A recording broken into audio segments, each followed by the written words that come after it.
Councilmember Flynn. Thank you, Madam President. I'd like to think that the best argument against moving this to the ballot is that it's simply not needed. There's no problem being solved.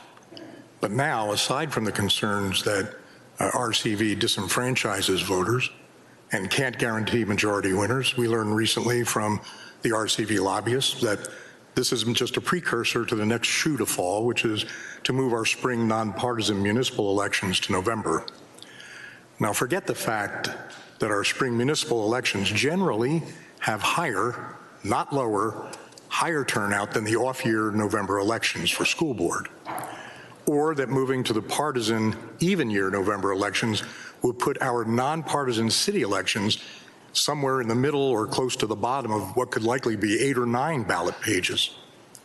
The problem is that this proposal tonight is trying to slow walk us unaware into much broader directions that haven't even been proposed yet. If this is to be part of moving us to November, either odd or even year, we need to have a more comprehensive citywide charter discussion over the pros and cons of that before taking the first step on that long journey. So this should not go to the ballot until that larger engagement occurs, and we haven't seen it. In fact, I haven't seen community engagement from the RCV people in my community at all. What I've seen is they're supported by a lot of people who already support RCV, but I haven't seen them out in the community doing town halls. Now on the merits, when the RCV lobby tells you that they keep doing rounds of counting until someone gets a majority, what they don't tell you is the whole story. RCV removes real voters' ballots from the counting if they fail to rank the right candidates, the ones favored by the other voters. They call them exhausted ballots. I've been researching, as members up here know, because they've probably get tired of seeing my emails with my long memos, but I hope you read them, because this is a real problem. This is a very real problem. Excuse me, I've been researching RCV election results in peer cities and elsewhere for about 7 years since the RCV lobby first came to town and started offering us briefings on this system. That's when they targeted Denver as the next goal. In the 72 elections that I gathered, the average number of ballots that were dropped out of the count in those 72 elections was 13%. These are voters who have been disenfranchised. Their vote does not count. They are no longer in the denominator. So when you figure a majority, they're out of the denominator. That's 13% drop in turnout. That's the functional equivalent of a 13% drop in turnout in a runoff. They are denied a runoff, though, simply because they did not choose either of the final 2 candidates in the running. Excuse me. The recent rollout of RCV in Portland last fall was a disaster. As the local newspaper reported, turnout cratered, particularly in the most marginalized part of town, after folks were led to believe that it would increase turnout, just what we're hearing here. And the scholarly research is far from unanimous. There are studies that find RCV advantages wealthier, whiter voters and disadvantages voters of color. That's a link in my memo. I think it's on the last page if you got that far. The RCV lobby says that tossing out people's ballots when they fail to rank the final 2 candidates is no different than sitting out the runoff. That's completely false. It's entirely different because RCV doesn't give them a choice to sit out the runoff or not. It doesn't give them a runoff ballot. It's inevitable that many voters will have their ballots removed from the count. We had 17 candidates for mayor, but you can only rank 6. Our current system gave every voter another shot at the 2 finalists, even if they haven't voted for them in the first election. If we had used it in 23, any voter who did not include Mike Johnston or Kelly Brough in their rankings would have been disenfranchised. Their ballot would have been exhausted. It was as though they never even showed up or mailed in their ballot. Worse, the RCV lobby is not being truthful. We heard it here today when it says our runoffs have lower turnout. In fact, most Denver runoffs since at least 1983 have had higher turnout, some as high as 20% or more higher turnout in June. And those that had lower turnout averaged less of a drop than even the lower effective turnout that RCV generates, at 13%, when it tosses ballots out. I emailed out the list of all the runoffs to the folks up here on council, and I'd be happy to have it uploaded to Legistar so the public can see it.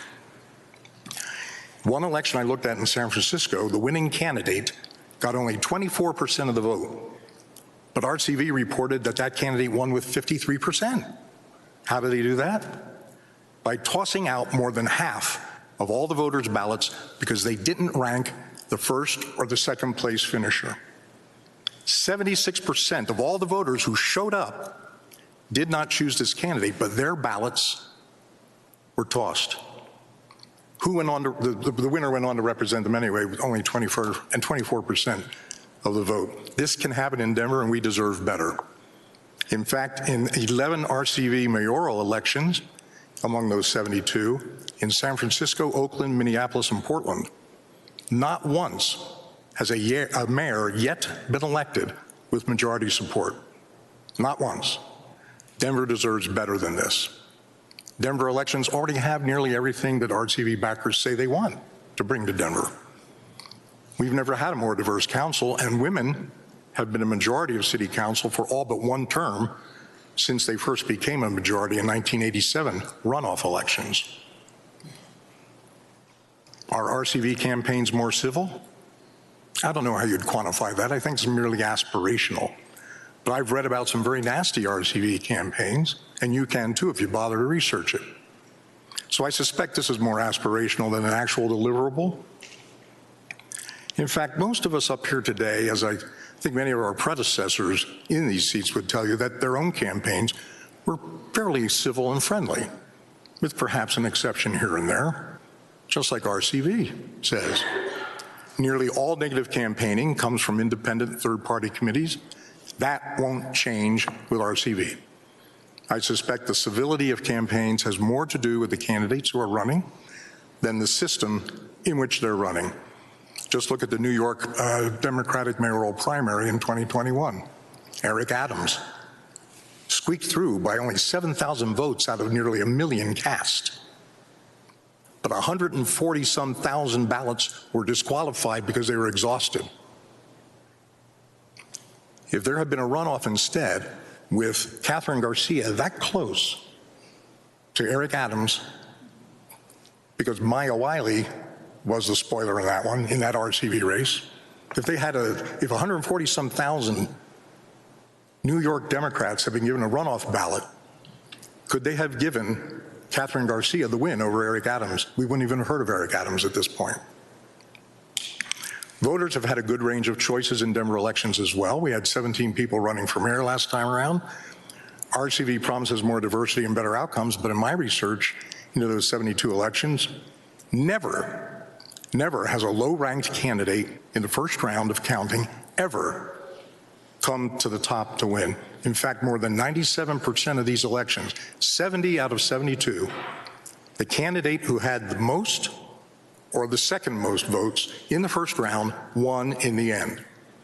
This is not different from our current runoff system. We heard a lot about how it gives other candidates a choice. No. In almost every election I saw, 70 out of 72, whoever was first or second in the first round won the race in an RCV race. People don't rise from the bottom. There's just no history of them doing that. But RCV fails in one very important aspect. In order to institute RCV, the bill before us requires that we repeal the city charter's requirement that the mayor, district council, auditor, and clerk and recorder be elected by a majority of the vote. The bill strikes that out of the charter. And that's because, more often than not, RCV cannot produce a majority winner. It failed to do so in nearly 3 out of every 4 RCV elections I examined. Denver deserves better than this, and so this measure is not ready for the ballot before it has broader community engagement on whether our entire election system and calendar even needs to be overhauled. This measure tries to sneak its foot into the door without that engagement. Thank you, Madam President.